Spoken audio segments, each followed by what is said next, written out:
Wounded and dying, she cried out. Only the human answered her call. Pain was a star collapsing in her chest, a nova of shattered bone and torn muscle. Alyra tasted blood and the sharp bite of scrubbed air, a coppery tang on her tongue that was the only real thing in a universe of betrayal. Through a haze of failing systems and the static snow of a dying monitor, she watched them leave. The Kaelen Star Legion, her legion, their engine flares shrinking to cold pinpricks against the void. They were leaving her. Her blade saints were dead, her armor was breached, and her commander, Kaelen, had turned his back. The comm channel hissed, not with the chaos of battle, but with the clean, deliberate hum of targeted jamming. It was a death sentence, delivered in silence. A cold rage burned through the shock, a fury that gave her strength her ruined body no longer possessed. Her gauntleted fingers, slick with her own crimson blood, scrabbled at the console. She bypassed the standard frequencies, the military channels now barred to her. She found it, an archaic coalition emergency channel, a relic from a time of hopeful alliances, too obsolete to be included in a standard jamming suite. A whisper channel, a ghost's channel. Her thumb slammed down on the broadcast key. She let the agony out, a raw, serrated sound torn from her throat, not a request for aid, but a curse upon the silence. It was the cry of a warrior who refused to die alone in the dark. Glendon flinched as the voice tore through the quiet hum of his medical monitoring station. It was faint, buried under layers of stellar radiation and comms chatter, but it was undeniably there. A voice stretched thin and warped by pain, speaking in a dialect of Kaelen he barely recognized, but the meaning was universal. He isolated the frequency, amplifying the signal. The words were fractured, but the tone was a blade against his ear. Left me. He is a traitor. Kaelen, Astra, he is... The signal dissolved into a shriek of pure, undiluted agony that made the hair on his arms stand up. "Get me a lock on that transmission," Glendon said, his voice low and urgent. "Signal is heavily degraded," his ship's AI, Sam, replied, its calm, synthesized voice a stark contrast to the violence on the channel. "Origin point appears to be the disabled pirate frigate. Life signs aboard are 1, barely." The door to the medical bay slid open. Captain Eva Rostova stood there, her face set in stone. Beside her, on a holographic projector, shimmered the image of Kaelen, the Kaelen commander himself, his aristocratic features impassive. "Medic, you will cease your attempts to clarify that signal," Rostova ordered. Her voice was flat, a soldier's voice following a command she didn't like. "Ma'am, there's someone alive in there," Glendon stated. He stood up, his gaze flicking from his captain to the shimmering hologram of the alien who had just abandoned his own soldier. "The Kaelen Legion has declared all personnel on that vessel lost." Kaelen's voice was smooth, like polished obsidian. "A regrettable but necessary sacrifice to secure the objective. We are jamming their frequencies to prevent any misguided rescue attempts that would violate coalition operational parameters. It is an internal Kaelen matter." Glendon felt a cold knot tighten in his gut. It stopped being an internal matter when the call came over a coalition channel, Commander. "She's one of ours now." "Stand down, Glendon. That is a direct order." He looked at his captain's tired eyes, then at the Kaelen commander's smug indifference. He thought of the voice, the sound of a living being screaming into the void, and a fundamental part of his soul, the part that had sworn an oath on forgotten worlds under fire, made its choice.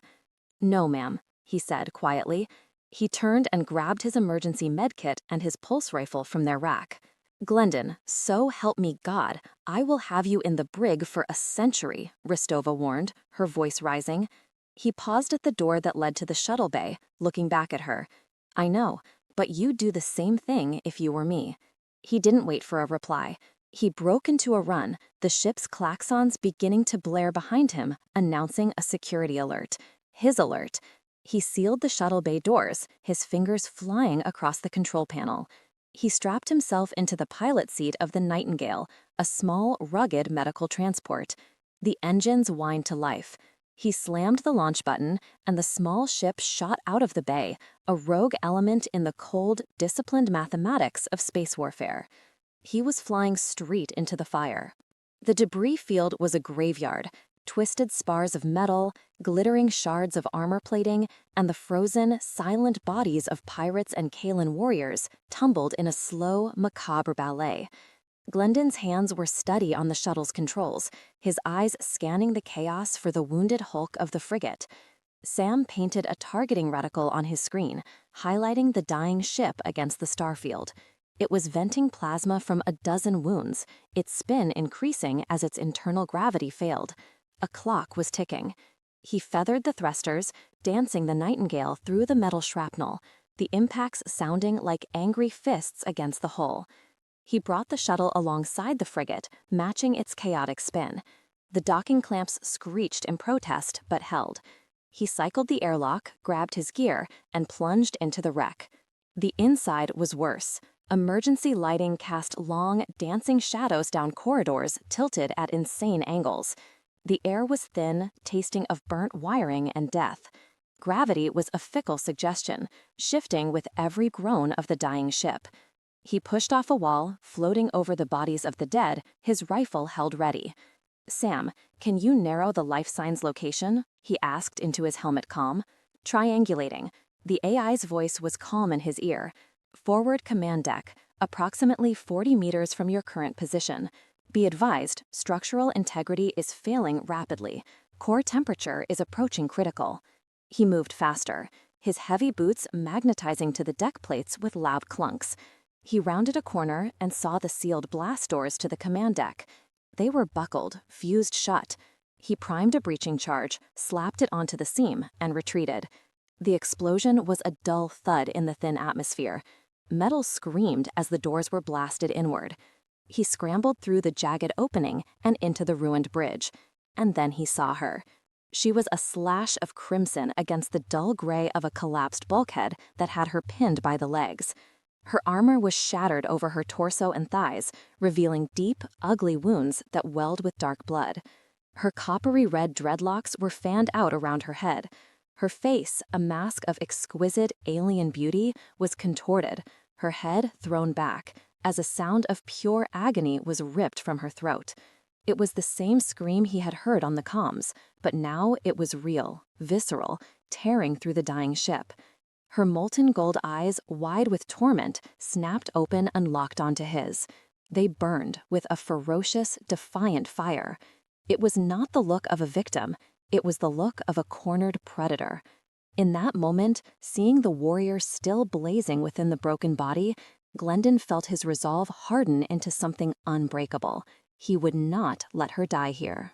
"Core detonation in 90 seconds, Sam's voice stated flatly in his ear. Glendon didn't waste a second. He slung his rifle and activated the industrial laser cutter on his multi-tool.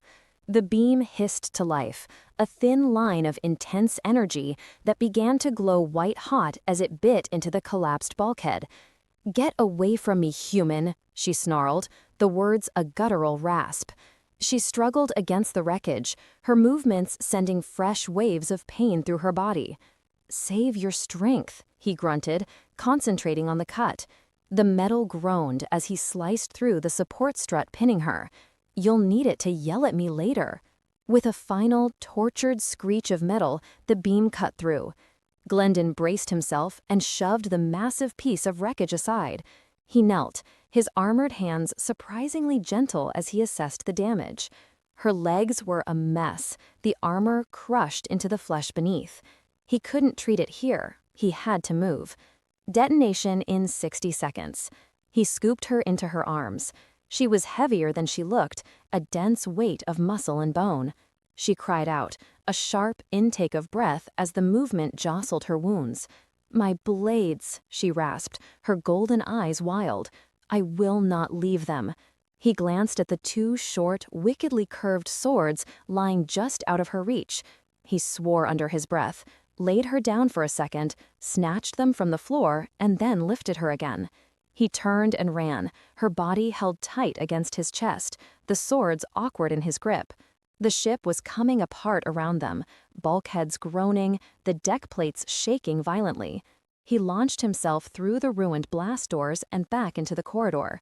He pushed off the walls, a desperate zero-gravity sprint back to the airlock.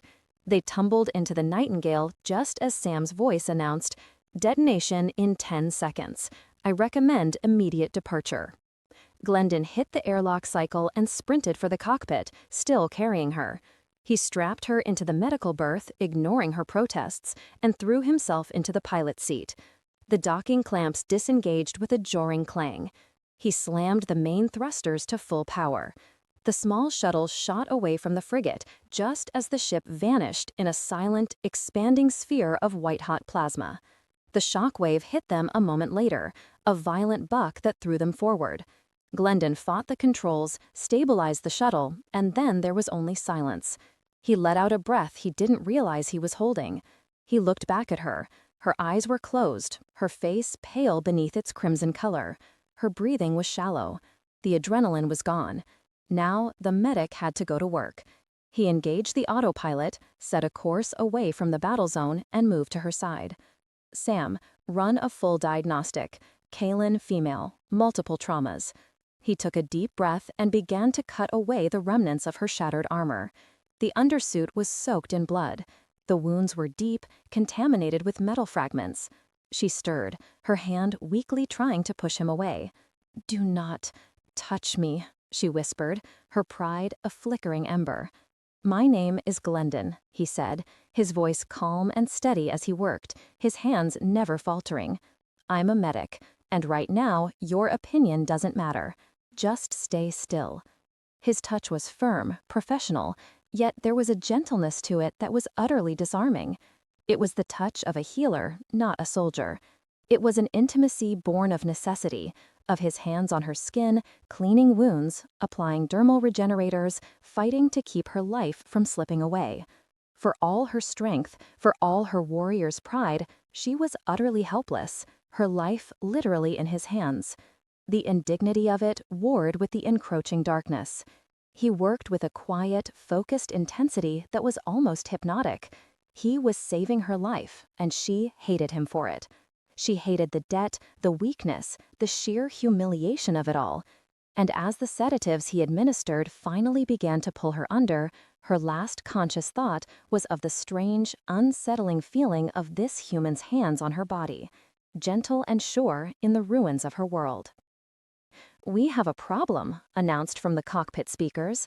Glendon looked up from the medical monitor, wiping a smear of crimson blood from his gauntlet. He had finally stabilized her. Her vitals were weak, but they were holding steady. Only one. A significant one. A joint communique from the Coalition Fleet Command and the Kaelen Star Legion has designated this vessel, the Nightingale, as a rogue element. You have been formally disavowed for violating a direct order and interfering in internal Kaelen fleet operations. We are to be considered hostile. So we're fugitives, Glendon summarized, a weary sigh escaping his lips. Fantastic. That is an accurate assessment, Sam agreed. A low groan came from the medical berth. Alyra was stirring. Her golden eyes fluttered open, clearer now, and filled with a cold, simmering rage. She pushed herself up onto her elbows, wincing as the movement pulled at the fresh seals on her wounds. "You," she spat, the word dripping with contempt. "You have dishonored me." Glendon picked up a bulb of nutrient paste and a hydration tube. He walked over to her, his expression unreadable. "Glad to see you're feeling better. You need to take this." She slapped his hand away, the bulb spinning across the small cabin. "My duty was to die with my unit, a sacrifice for the objective. You have stolen my death, human. You have stained my honor with your misplaced sentiment." He stopped and looked at her, truly looked at her. He saw the proud warrior, the indoctrinated soldier, and beneath it all, the survivor terrified of the new reality she found herself in. His patience, already worn thin, finally snapped. "Your honor?" he said. Your commander left you to die on a floating bomb, and you're worried about your honor? He jammed your comms. He wanted you dead and gone. That's not a sacrifice. That's a betrayal. You know nothing of our ways, she countered, her voice rising. The Legion is paramount. The individual is secondary. It is a code you could never comprehend. Oh, I comprehend it just fine, he shot back, his own anger flaring. It's a stupid, wasteful code that gets good soldiers killed for nothing. In my Navy, we have a different code. We don't leave our people behind, ever. I don't care if they're human, Kaelen, or a goddamn Ashan. Nobody gets left behind. The shuttle's cabin seemed to shrink, charged with the raw energy of their opposing worldviews. It was more than an argument. It was a clash of civilizations embodied by two exhausted, wounded people. He did it for a reason, she insisted, almost pleading. There had to be a strategic purpose. Then why did the pirates fight with Kaelen tactics? He asked, the words falling like stones into the silence. She froze. Her golden eyes widened, the rage faltering, replaced by a flicker of confusion. What did you say? The pirates, he repeated, pressing the advantage. When I was flying in, I saw the wreckage of your Blade Saints fighters. The attack vectors were perfect pincer movements, standard Kaelen flanking protocols. Pirates are scavengers. They fight messy. They don't use disciplined fleet tactics. You must have seen it. He watched as the memory surfaced on her face. Her expression shifted from fury to dawning horror. She remembered the unnatural precision of the pirate attack, the way they had anticipated her unit's every move. She remembered a detail, a specific energy signature from the pirate flagship that she had noted just as a plasma bolt had torn through her cockpit. It was a Kaelen military-grade drive signature, a detail that made no sense, a detail she had dismissed in the chaos of battle. A detail that now, in the quiet of this human ship, felt like a shard of ice sliding into her heart. The fury in her eyes died, replaced by the cold, terrifying shadow of a doubt so profound it threatened to shatter her completely. Silence descended in the small cabin, thick and suffocating. Alyra stared at the opposite bulkhead, but her gaze was turned inward, replaying the battle with a terrifying new clarity. The human's words had unlocked a cage in her mind, and the questions now circling within it were predators. The drive signature, she whispered, her voice barely audible. Their flagship. It was a Kaelen Singularity drive, a new model. I noted it in my combat log just before the impact. Glendon's eyes narrowed. That's impossible. That technology is classified. It shouldn't exist outside your Legion. My log would have been transmitted to the fleet command in real time, she continued, thinking aloud, her voice gaining a cold, analytical edge. Kaelen would have seen it. He would have known that I saw it. Glendon moved to the cockpit console. Sam, were you able to pull any data from the wreck before it blew? I captured fragmented sensor readings and the final 30 seconds of the subject's helmet cam footage before her systems failed, the AI replied. Put it on screen, Glendon ordered. Sync it with my shuttle's external sensor logs of the engagement. The main view screen flickered to life, displaying a tactical grid of the battle. Blue icons represented the Kaelen forces, red, the pirates. A smaller window showed the shaky, chaotic view from Alyra's helmet. They watched in silence as the engagement played out. They saw her unit, the elite Blade Saints, execute a flawless boarding action. Then they saw Kaelen's squadron, represented by a cluster of blue icons, shift formation. It was a subtle move, one that would have looked like a standard regrouping to any outside observer, but to a trained warrior like Alyra, it was a death blow. There, she said, her voice tight. She pointed a trembling finger at the screen. He opened a gap in our flank, a feigned retreat. He invited the pirate flagship to fire on our position. On the screen, they watched the red icon of the pirate flagship pivot and unleash a devastating barrage directly into the Blade Saints vessel. The helmet cam footage became a blur of explosions, smoke, and the final horrifying glimpse of a bulkhead collapsing inward. Then static. Glendon froze the tactical display. The picture was undeniable. Kaelen's squadron had not been outmaneuvered. They had deliberately exposed her unit, using them as bait, and then abandoned them to be annihilated. It was not a sacrifice, it was an execution. "He wanted my entire unit dead," Alyra breathed, the words laced with a chilling mixture of awe and revulsion. "We saw the drive signature. We would have reported it. He couldn't allow that." "He's a traitor," Glendon said, the words blunt and heavy. "He's working with the pirates, selling them military tech." The truth, stark and ugly, settled over them. Her honor had not been stolen by this human. It had been betrayed by her own commander. Her legion, her code, the very foundation of her existence had been used as a weapon against her.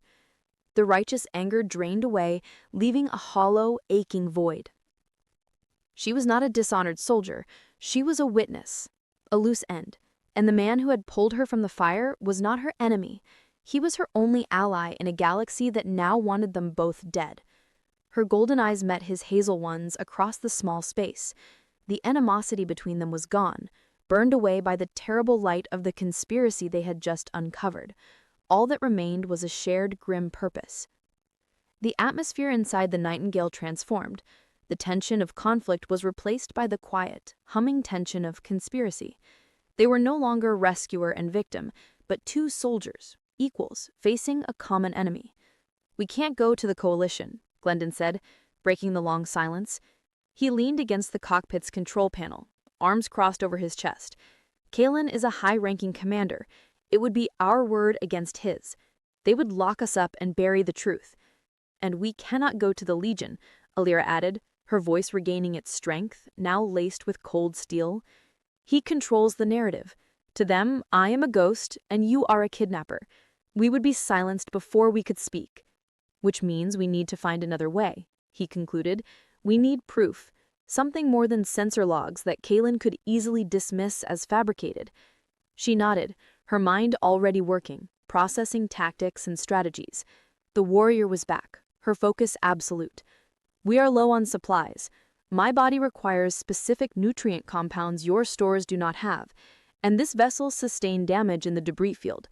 We need a place to lie low, resupply, and plan." "I know a place. A station in the Terminus systems. It's a hive of scum and villainy, but you can get anything you need there if you have the credits. I have a contact. He deals in information and technology. If Kaelen is dirty, my contact will know about it." She agreed with a sharp nod.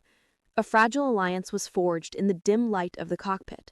He plotted the course, a series of calculated jumps through uncharted nebulae to avoid standard patrol routes.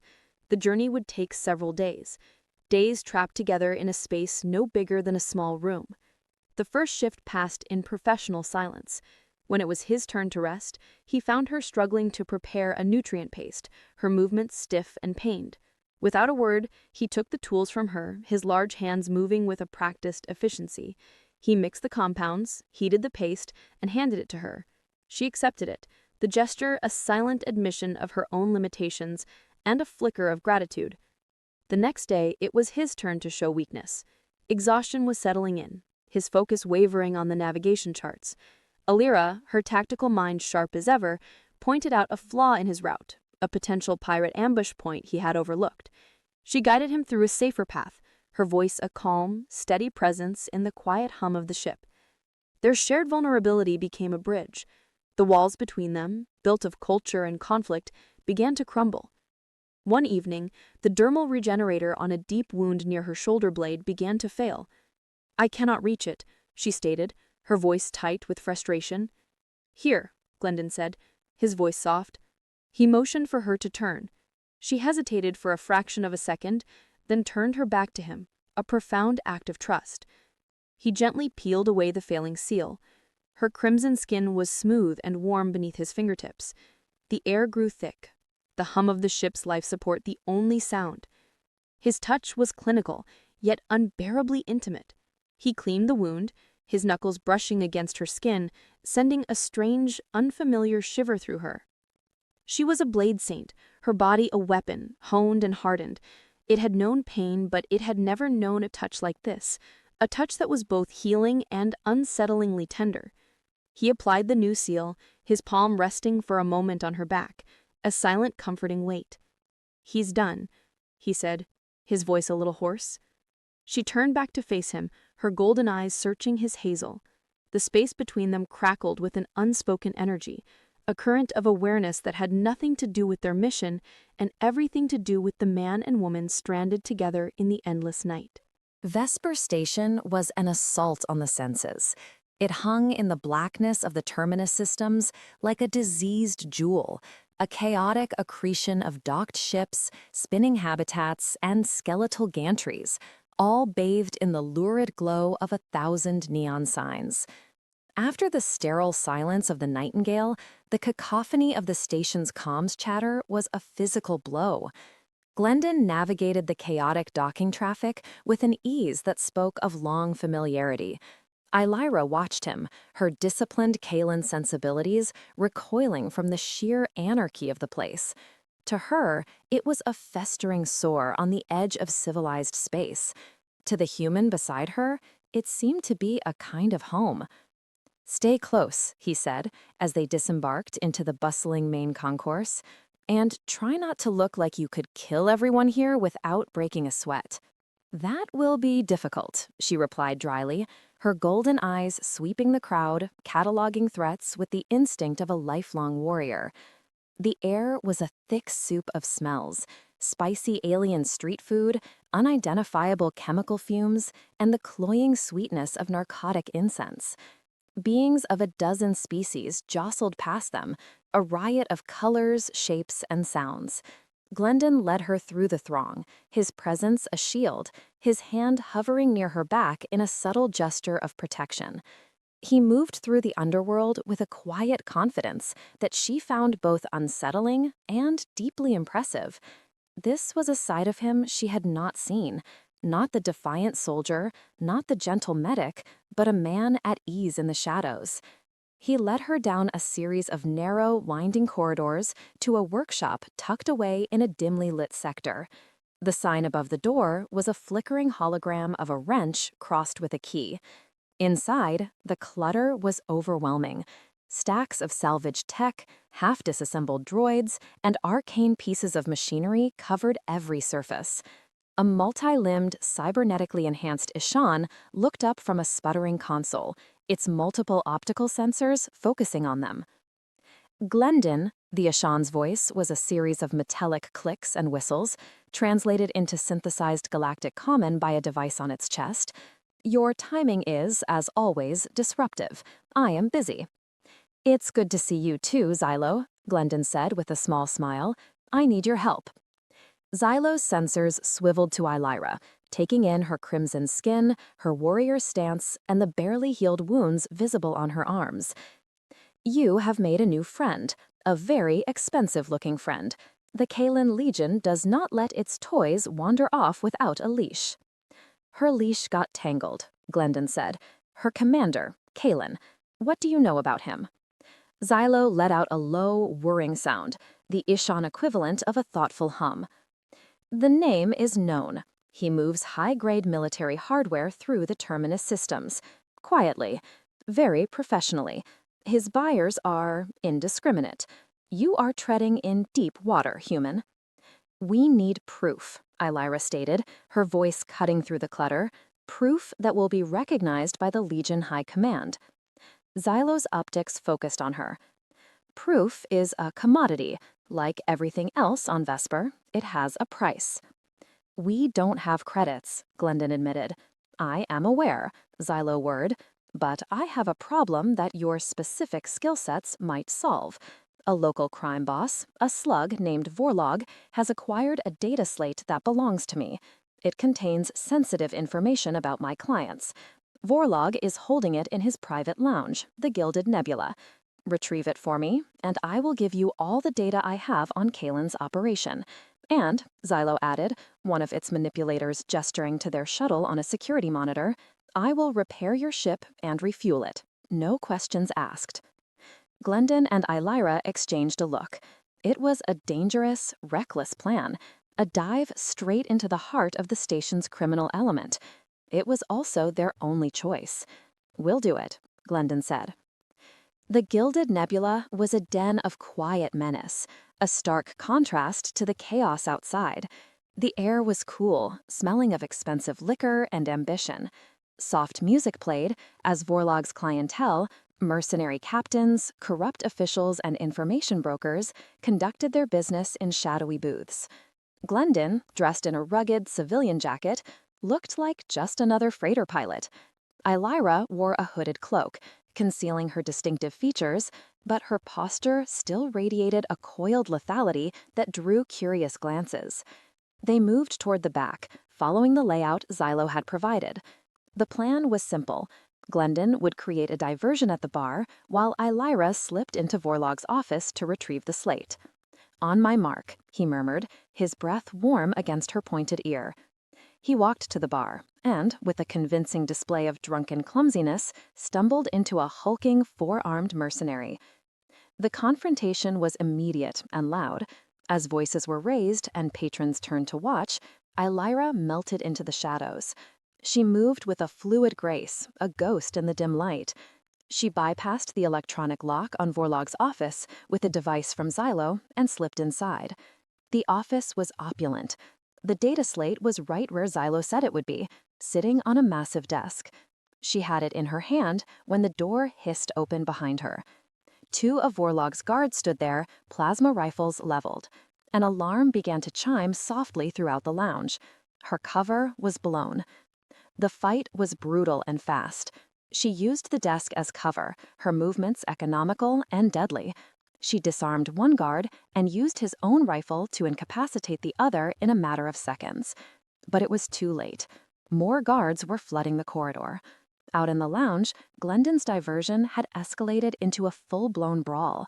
He fought with a surprising viciousness, using fists, feet, and a heavy bar stool to his advantage.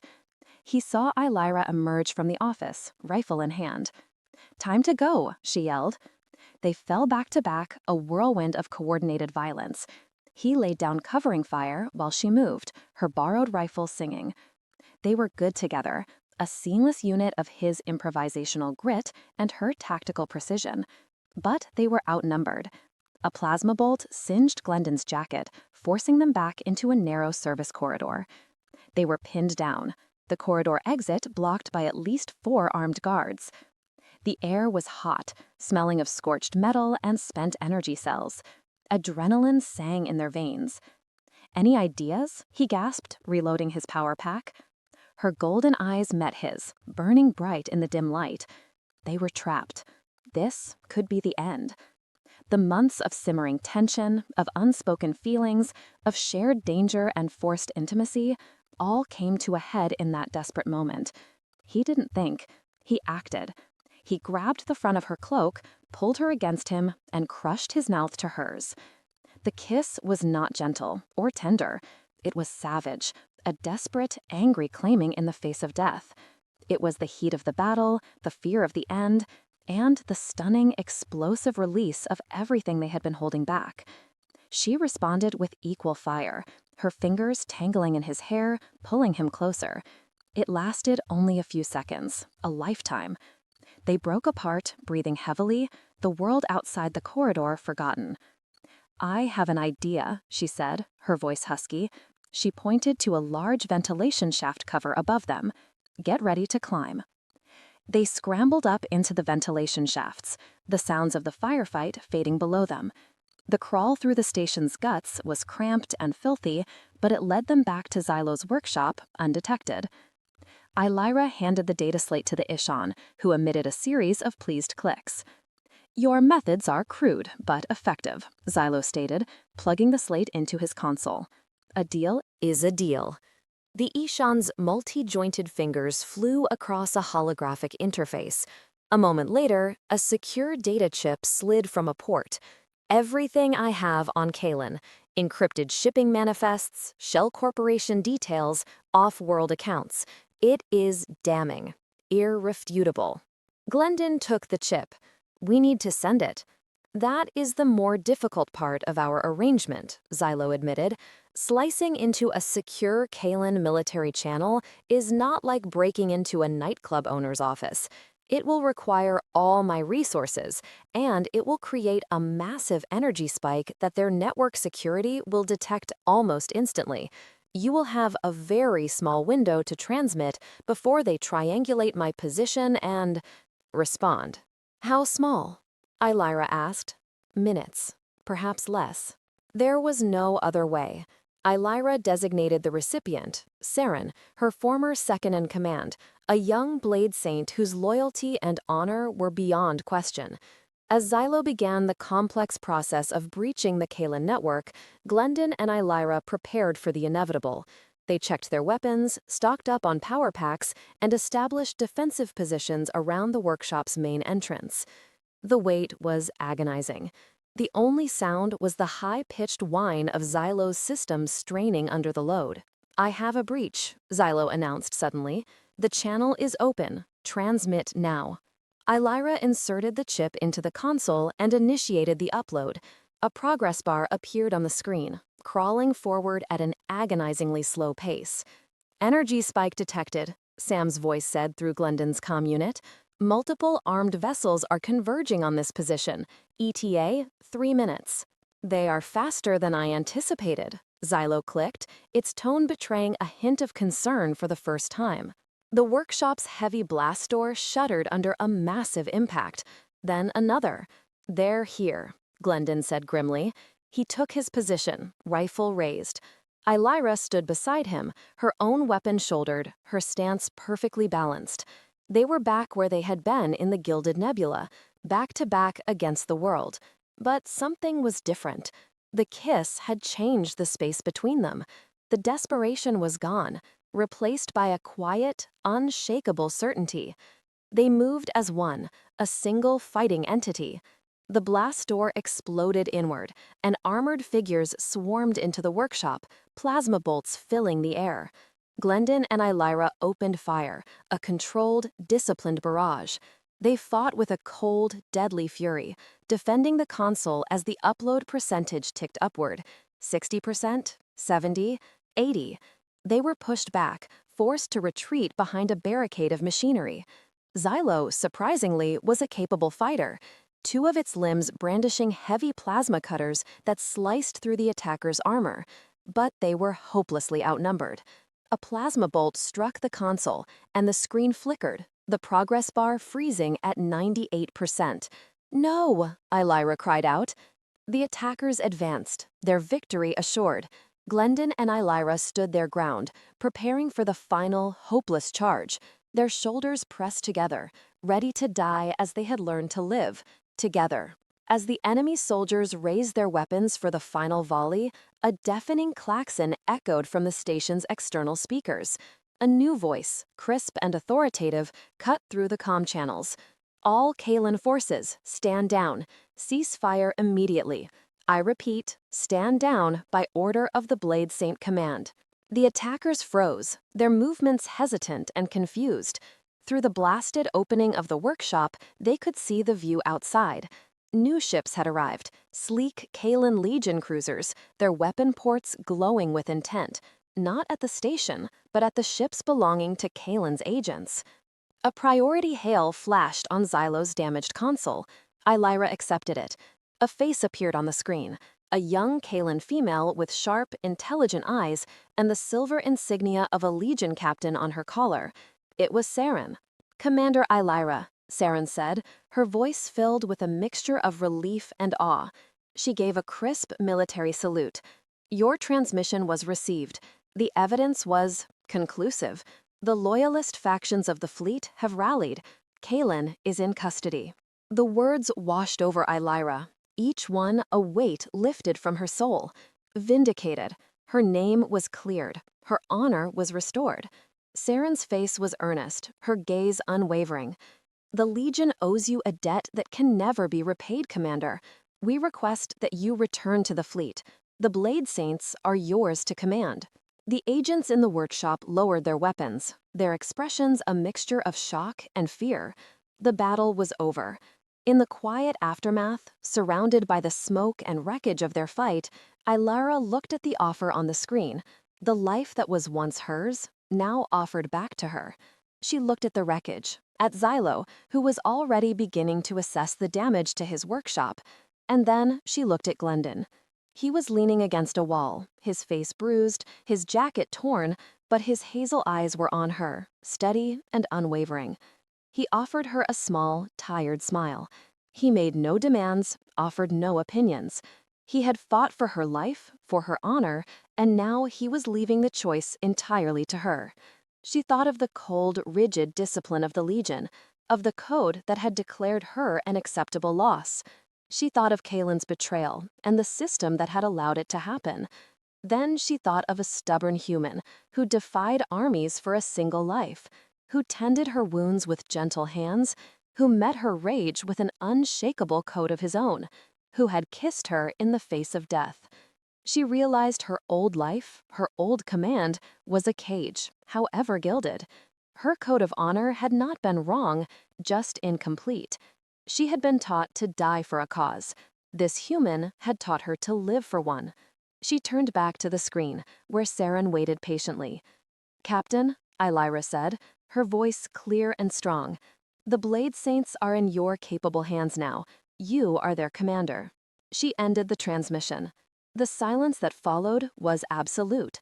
She walked over to Glendon, her steps sure and certain. She stopped in front of him, her golden eyes searching his. "You're not going back," he stated, his voice quiet. It was not a question. "My place is no longer there," she said. She reached out and her fingers traced the scar along his jawline.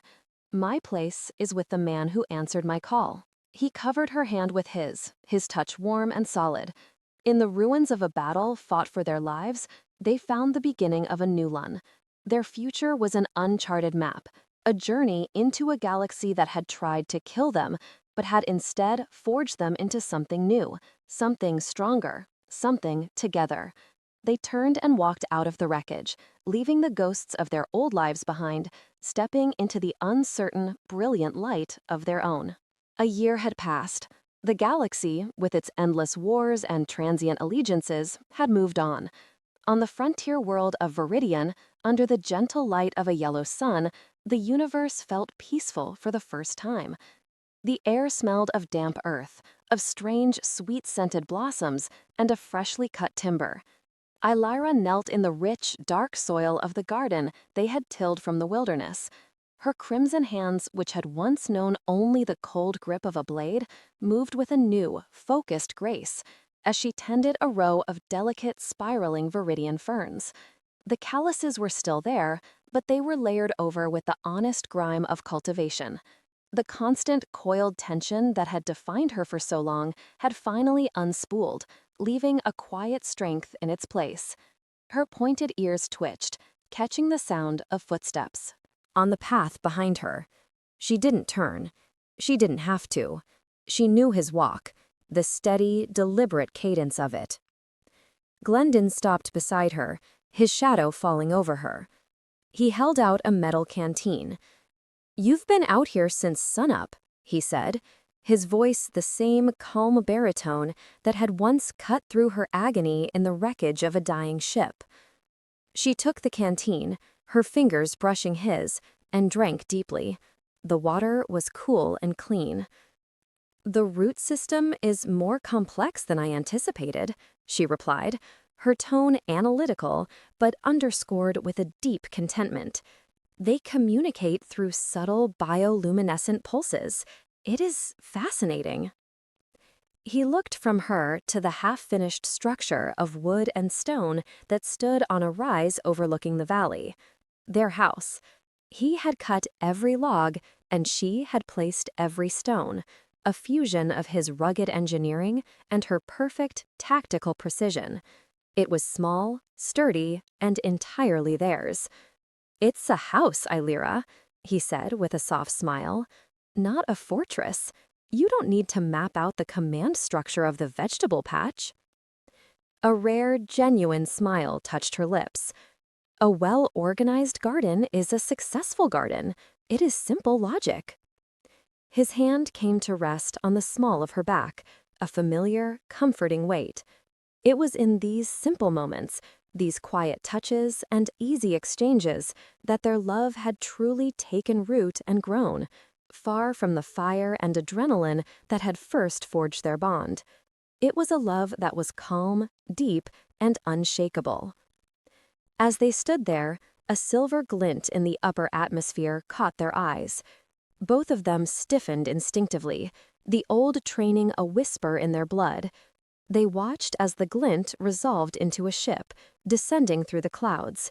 It wasn't a military vessel, its lines too bulky and asymmetrical. "That's not a patrol," Alyra observed, her voice losing none of its calm. "No," Glendon agreed. "It's a junk hauler, an expensive one." He recognized the ship's profile, "and I think I know who's flying it." They watched as the ship, a heavily modified Ishan freighter, settled down in the meadow a quarter-mile from their homestead. The ramp lowered, and a multi-limbed cybernetic figure emerged, its optical sensors sweeping the landscape. "It seems your contact has a surprisingly sentimental streak," Alyra murmured. They walked to meet him. Xylo was carrying a large crate filled with supplies, refined power cells, medical synthesizers, and several items Glendon had put on order months ago. "The cosmic currents and a substantial delivery fee have brought me to your remote paradise," the Ishan's synthesized voice whirred. "I trust you have not killed each other yet. It would complicate my billing." "It's good to see you too, Xylo," Glendon said, clapping the Ishan on a metallic shoulder. "I have brought your necessities," Xylo continued, its manipulators gesturing to the crate. "And your mail."